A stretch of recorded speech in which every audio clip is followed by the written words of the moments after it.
तूफानी बारिश और श्री कृष्ण। सोनपुर नाम का एक बहुत ही सुंदर गांव था। सोनपुर गांव पहाड़ियों से लगा हुआ गांव था, जिसकी वजह से अक्सर उस गांव में बारिश होती ही रहती थी।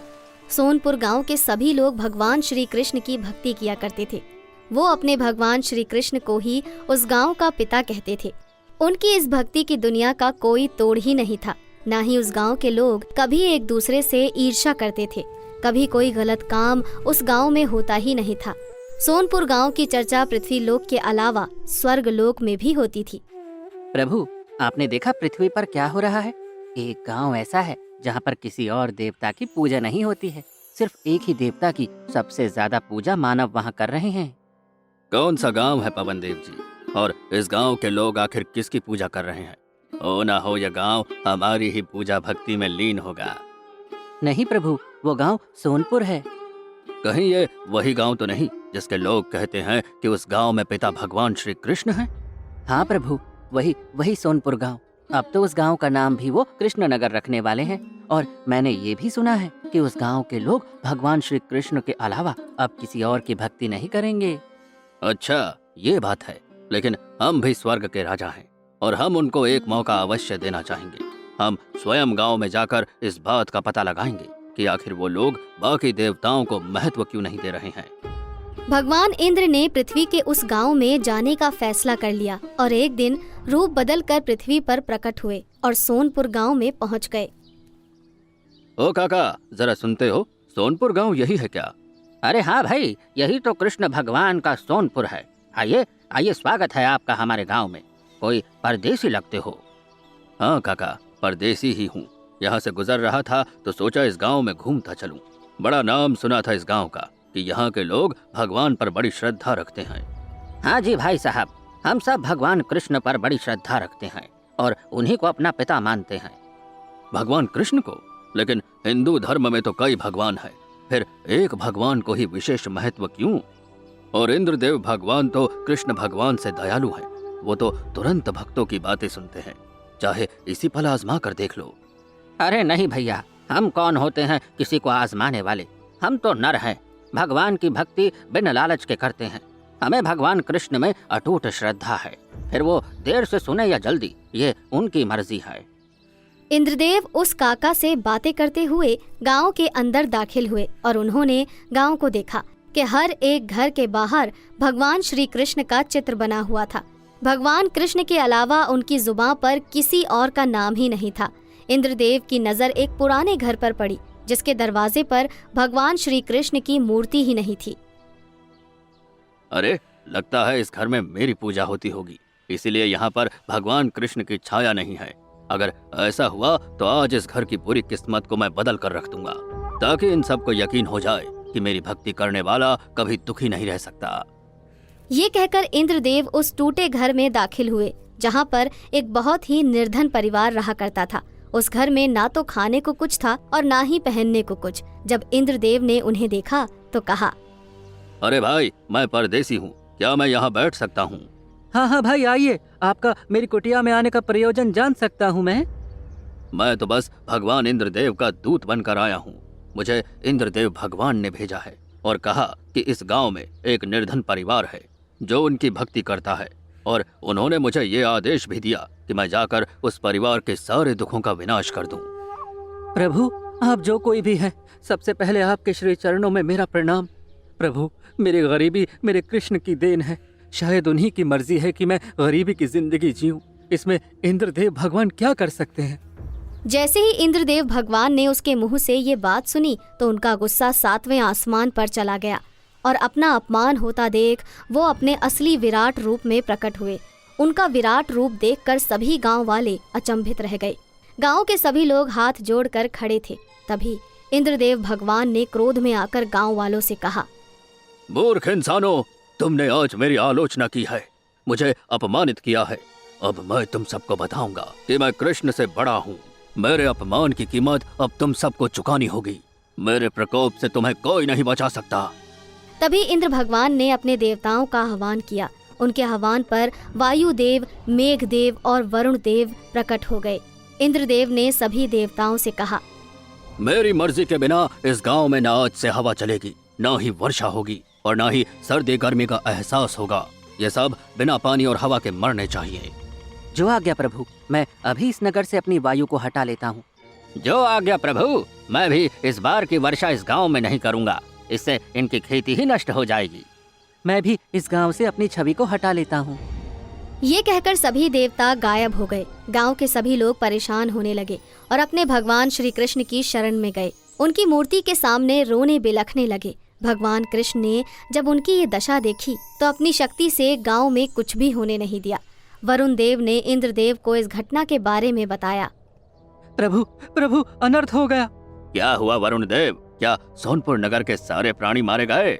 नहीं प्रभु, बल्कि हमने जो उनकी हवा बंद की थी उसका भी उन पर कोई असर नहीं है। कृष्ण ने अपनी शक्ति से उन्हें बचा लिया है। मेरी और वायुदेव की सारी शक्ति ही नष्ट हो गई है उनके आगे।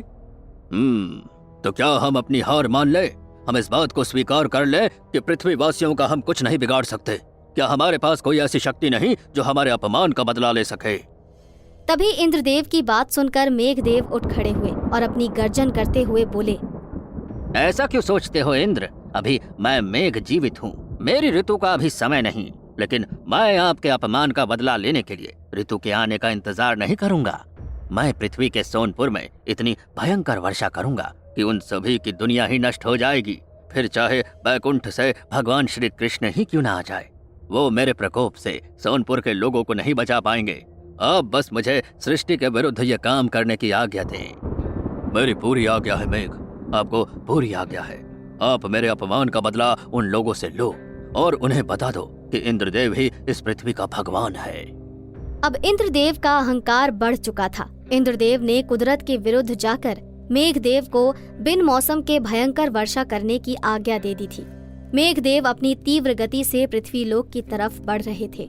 बैकुंठ में माता लक्ष्मी ने वासुदेव से कहा, प्रभु, ये इंद्रदेव अपने अहंकार में पृथ्वी का नाश करने की आज्ञा दे रहे हैं और कुदरत के विरुद्ध जाकर मेघदेव को भयंकर वर्षा का आदेश दे रहे हैं।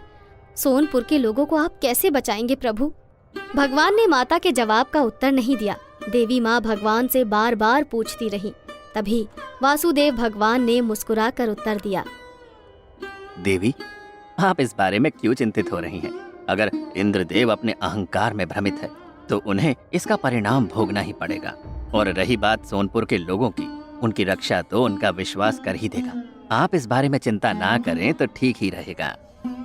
लेकिन प्रभु, भयंकर वर्षा के प्रकोप से सोनपुर तो उजड़ ही जाएगा और अगर आपने उनकी रक्षा नहीं की तो उनका विश्वास आपकी भक्ति से उठ जाएगा। देवी, जहाँ भक्ति से विश्वास ही उठ जाए वहाँ भक्ति कैसी?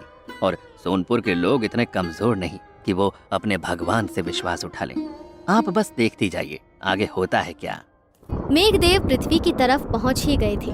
तभी नारद मुनि ने उन्हें रोकते हुए कहा, नारायण नारायण, ये क्या करने जा रहे हो मेघदेव? आपके बिन मौसम बरसात से गांव के लोग तो तबाह हो जाएंगे और ब्रह्मदेव को आप क्या जवाब देंगे? मेरे रास्ते से हट जाइए नारद जी।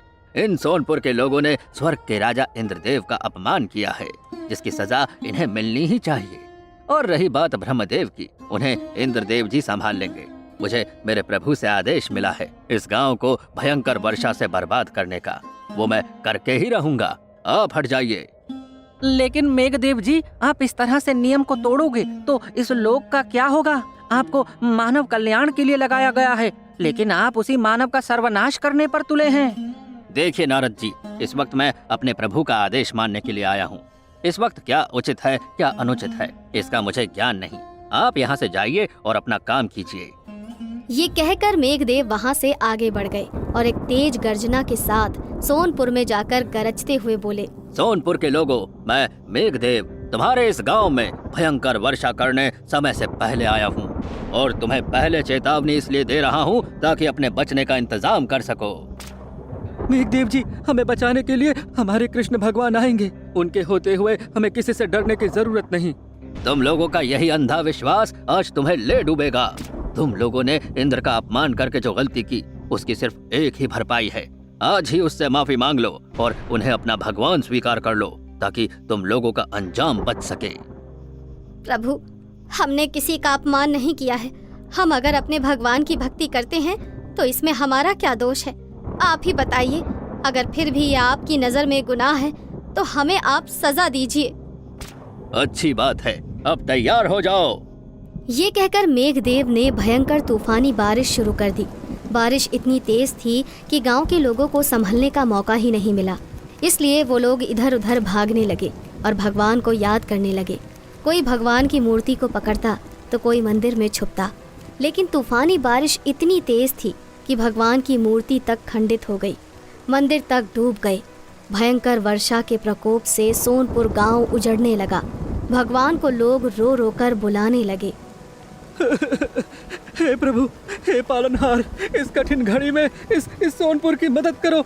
अगर आज ये नगर उजड़ गया तो प्रभु इस गांव का विश्वास ही उठ जाएगा। प्रभु, क्या हम संतानों की आप रक्षा नहीं करेंगे? उन गांव वालों की फरियाद सुनकर भगवान श्री कृष्ण स्वयं बैकुंठ से चलकर पृथ्वी लोक पर प्रकट हुए। उन्होंने अपना दिव्य विराट रूप प्रकट किया और पूरे सोनपुर गांव को अपने सुदर्शन चक्र से ढक लिया। सभी गांव वाले भगवान कृष्ण के सुदर्शन चक्र के नीचे आ गए। ऊपर मेघदेव ने तूफानी बारिश की गति को और बढ़ा दिया, लेकिन सुदर्शन के आगे मेघदेव की वर्षा फीकी पड़ने लगी।